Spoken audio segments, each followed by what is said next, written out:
Yeah, all these people saying, oh, you can't write, you're not going to be able to write a fictional novel, or your memoir won't do good, or you're not going to be an actor, you're just the rapper guy, or blah, blah, blah. Now, at this phase of my life, those things, like, I don't hear that. I mean, I acknowledge it. I know, I mean, I'm a human being. Sometimes it hurts to hear it, but I've gone through it my whole life, being told what I can or can't do, not only personally, but then professionally. You'll never be a rapper. You'll never sell out the Garden. You'll never this, you'll never that. And knowing that every single thing that is, I've been told that I couldn't do, I actually achieved it. And so as a man, at 30 and stepping back and realizing my worth as a human being, now stepping into this next realm, this next chapter of creativity, I know I can. I know I can. And for me, that's what this book is. That's what this conversation is. It's letting people know, like, dude, you can do it. Because at the end of the day, I just feel like we're all kids. Like, everyone's like, first graders with nuclear codes as adults. It's weird. And when I look at, other people, when they tell me their dreams and their ambitions and all this, I see this child inside of them that is pure and excited. And I root for that person, because the child in me has been stepped on and kicked, but is still standing. So moving into this next chapter, I think the biggest thing, even though it's hard, even though my own voice goes, you can't do it, you're a fraud, everyone's gonna know, I still say, yes, you can. You can do this. I just found out recently I have cervical dystonia. Do you know what this is? I've only heard about it through you. Well, yeah. So it's a neurological disorder, which basically either can cause a person's head to turn in one direction, and it's kind of stuck in that direction unless they use like a sensory tick. And for me, I have a tremor, a head tremor, and it goes in a no motion, and I cannot control it, and it causes me a lot of pain. I guess for me, when it comes to these endeavors of acting and writing scripts and all this stuff, the thing that rips me from this, the fear that I have, is that I can't control my head from shaking. And so for the last 2 years, I haven't written anything. I haven't really sat down, sat at a table the way that I like to sit at a table normally, without my head doing this, which is shaking back and forth, which causes me extreme emotional pain, which also stems from the fact that when I was a young boy, I would see the elderly shaking, and it freaked me out. It scared me so bad. And then now I'm dealing with this thing. I think it's crazy that, as we're having a conversation and you're talking to me, I'm doing everything that I can to listen to you, while also wondering, are your viewers watching my head shake and wondering why? Do they think I'm nervous? Do they think I'm weird? Is it weird that I'm sitting on a couch at a certain angle and turning my head while trying to hold this and put my arm back here to look as normal as this is the in my head? And I wish all I had to worry about was the creative aspect of it. Now, here's the funny part. There's always going to be some. Back in the basement, I was broke. With my mom, and what I was going through, I was on welfare and food stamps, and, my stepdad slitting his Achilles heel open and bleeding profusely all over the kitchen floor, while my mom was hauled off by the cops, or when she was in a psych ward and I was all alone with my sisters. There's always something. And so part of the reason that I bring this up is to say, like, there's always going to be something in our lives. There's always going to be something that isn't right, but we can't let it stop us from doing what we love. So many people have underlying things that they deal with personally that nobody else would know. And it's torture, man. It scares me. It scares me.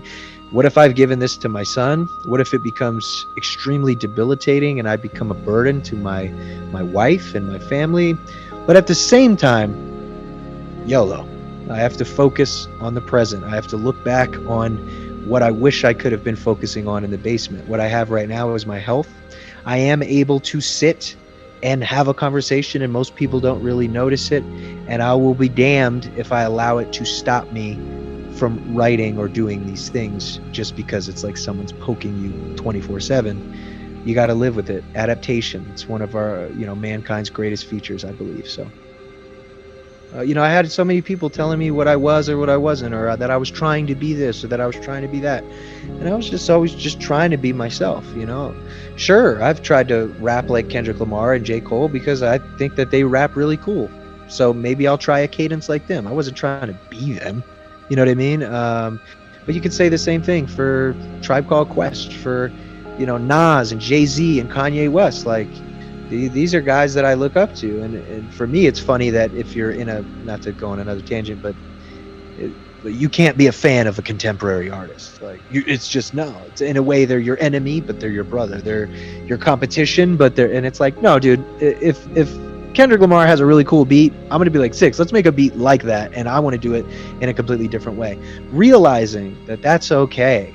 Like all these imaginary blurred lines on what you can't, all these rules that are just made up. It's like, I'm that child inside drawing and painting and making the sky orange or whatever, painting the sky orange.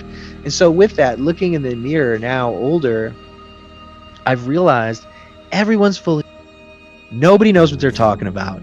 I don't know. Why am I worried about this? Like, my son is beautiful. My wife is amazing. My life is amazing. I'm just a guy who writes words down and sometimes raps them or sings them or acts them out in a scene. And some people literally hate me for it. And some people like me for it. A majority of the people on this planet have no idea who I am. So what?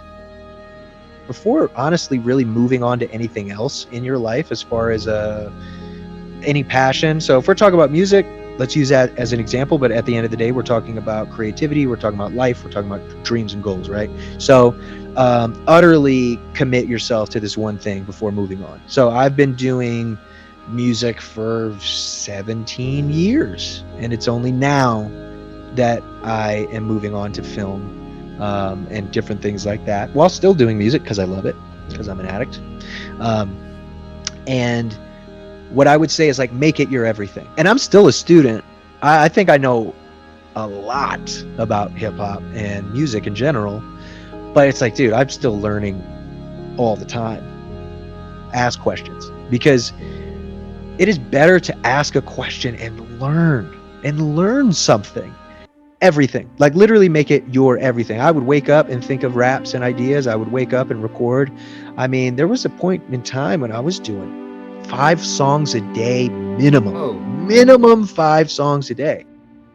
No matter what I do, it's always never good enough in the eyes of not necessarily just hip hop, but entertainment in general. You know what I mean? It's not good enough. You're going to, okay, you got a couple of followers on Twitter, but you can't do a show, and then you do a show. Okay, yeah, 50 people showed up, but 500 people didn't show, and then 500 people show up, and then 5,000 people, and then 25,000 people, and then it's like, okay, yeah, but you ain't got no album, it's okay, but the album's not platinum, okay, and that starts to ingrain into your head, and it's not just music. I mean, it's life, right? It's like, okay, you have no high school diploma, and then you get high school. Yeah, but you didn't go to college, and you go to college. Yeah, but you don't have your master's, and you get your master's. And then before you know it, you're like 80 years old, and you don't even live your life. You know what I mean?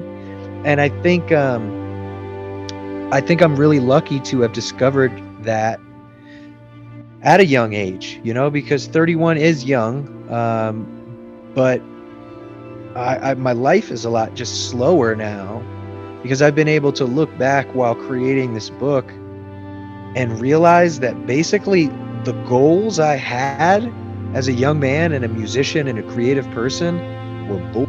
So look, even though they were real, and they make sense, like, okay, I want to put out an album. I want to sell a certain amount my first week, or do this or do that. It was just this hamster wheel that never stopped. And I think I just feel like that's very unhealthy. I never once patted myself on the back or said, good job.